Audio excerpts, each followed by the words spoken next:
महाराष्ट्रातील number 1 TV channel आवाज TV, आवाज आपल्या सर्वांचा। पहलगाम हल्ल्यानंतर भारताने पाकिस्तानाला जोरदार प्रत्युत्तर दिले आहे। भारतीय सैन्य दलाचे मनोबल वाढवण्यासाठी धुळे जिल्हा शिवसेनेच्या वतीने तिरंगा रॅलीचे आयोजन करण्यात आले होते। जिल्हा प्रमुख मनोज बोरे यांच्या मार्गदर्शनाखाली शहरातील छत्रपती शिवाजी महाराज उद्यानापासून या रॅलीची सुरुवात करण्यात आली। गांधी पुतळा येथे समारोप करण्यात आला होता।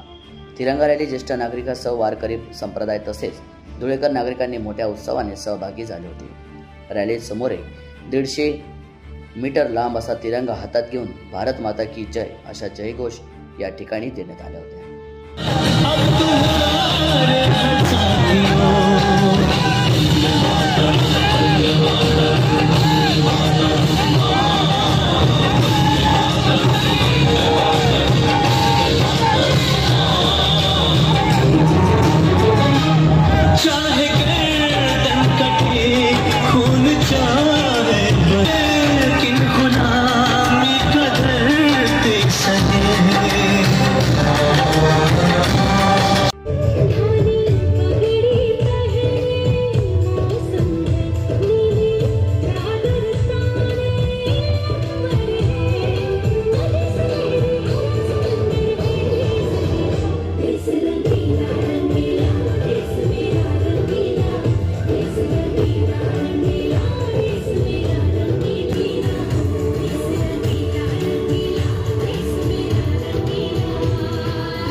किसी मतवाली खत लिखा है कि हमसे पूछा है,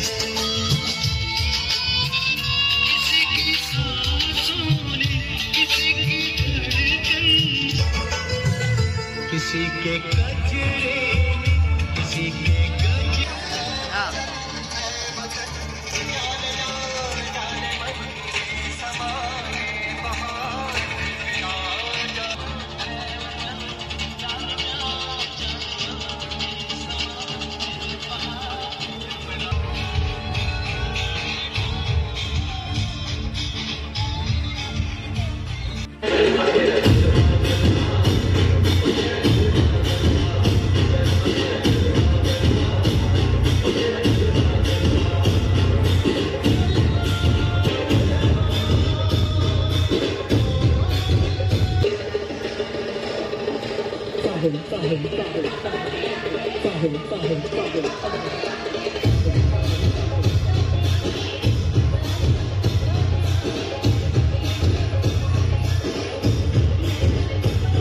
भारतीचं स्वर्ग असलेल्या पहलगाम येथे आपल्या भारतीय यात्रेकरूंवर नामर्द हल्ला करणाऱ्या पाकिस्तानी अतिरेक्यांनी आपल्या जवळपास 16 नागरिकांचा 26 यात्रेकरूंचा बळी घेतलेला आहे।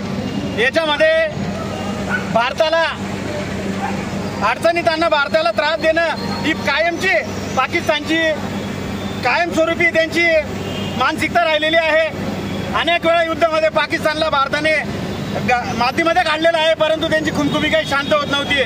म्हणून या 26 जे भारतीय यात्रेकरू शहीद झाले या शहीदांचा बदला घेण्यासाठी देशाचे पंतप्रधान माननीय नरेंद्र मोदी साहेब यांनी तिन्ही सैन्य दलांना खुली सूट देऊन त्यांना योग्य तो धडा पाकिस्तानला योग्य तो धडा शिकवण्यासाठी एक युद्ध छेडलेलं होतं। त्या युद्धामध्ये आपण अनेक पाकिस्तानच्या प्रत्येक हल्ल्याला परतवून लावलेलं आहे आणि पाकिस्तानची अर्थव्यवस्था असेल काय आणि एअर डिफेन्स सिस्टीम सर्व काही नेस्तनाबूत केलेलं आहे।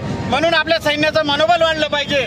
आपल्या सैन्याच्या पाठीशी हा संपूर्ण देश आहे हा संदेश देण्यासाठी आज आम्ही शिवसेनेच्या वतीने भारत मातेचा एक गौरव म्हणून तिरंगा रॅली काढलेली आहे। जवळपास 100 ते 150 मीटरचा तिरंगा घेऊन सगळे महिलाच पुढे चालणार आहेत। त्याच्या मागे भारत माता आहे आणि भारत मातेच्या मागे आपले सर्व धुळेकर नागरिक शिवसैनिक हे चालून आपल्या सैन्याचं मनोबल वाढवणार आहेत। जय। रोजच्या ताज्या घडामोडींसाठी आवाज टीव्हीला सबस्क्राइब करा आणि बेल आयकॉन प्रेस करा।